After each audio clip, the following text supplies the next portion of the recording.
Hi hello అందరికీ video తీసి చాలా రోజులైనప్పటికీ ఈరోజు టైం కుదిరింది నాకు ఈ వీడియో అప్లోడ్ చేయడానికి. ఎందుకంటే 1 వీక్ బ్యాక్ మాకు చిన్న పాపకి అన్నప్రాసన అయింది. సో ఆ హడావిడిలో పడిపోయి నాకు అస్సలు టైం సరిపోలేదు. అయితే ఈ వీడియోలో కనిపిస్తున్నాయి కదా కొన్ని పొట్టేలు పిల్లలు, ఇవి మొత్తం 13 పిల్లలు. మా అత్తయ్య ఎప్పటి నుంచి అడుగుతూ ఉంటే ఇప్పుడు కుదిరింది మా మామయ్యకి తీసుకురావడానికి. మాకు ఆల్రెడీ పొలంలో కొన్ని ఆకుకూరలు, కూరగాయలు, పూల మొక్కలు కూడా ఉన్నాయి. ఆకుకూరలు అయితే సేల్ అయిపోయినాయి కూడా, ఇంకా వస్తున్నాయి. కూరగాయలు, పూల మొక్కలు అయితే కొంచెం సేలింగ్కి సిద్ధంగా ఉన్నాయి. అయితే వీటికి మేత కూడా పొలంలో వేసేసింది మా అత్తయ్య. వీటిని తీసుకొచ్చిన 10 days వరకు కూడా షెడ్లో నుంచాం. ఎందుకంటే చిన్న పిల్లలు, అప్పుడే పాలు మానేసి వచ్చిన పిల్లలు అంటే 2 months బేబీస్.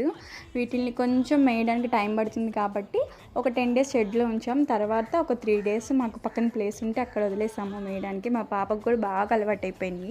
వీటి గురించి చెప్పాలంటే నేను మంచి ప్రాఫిట్ అనే చెప్తాను. వీటి మీద ఒక 6 or 7 months మంచిగా మేపితే మంచి ప్రాఫిట్ వస్తుంది. ఇంటి దగ్గర ఎవరైనా ఇలాంటి పెద్దవాళ్ళు ఉంటే తప్పకుండా ఇది మంచి ప్రాఫిట్ అనే చెప్పొచ్చు. ఖాళీ టైంలో ఇలా చేసుకుంటూ పని చేసినట్టు కూడా అనిపించదు. మరిన్ని వీడియోస్ కోసం do follow for more videos.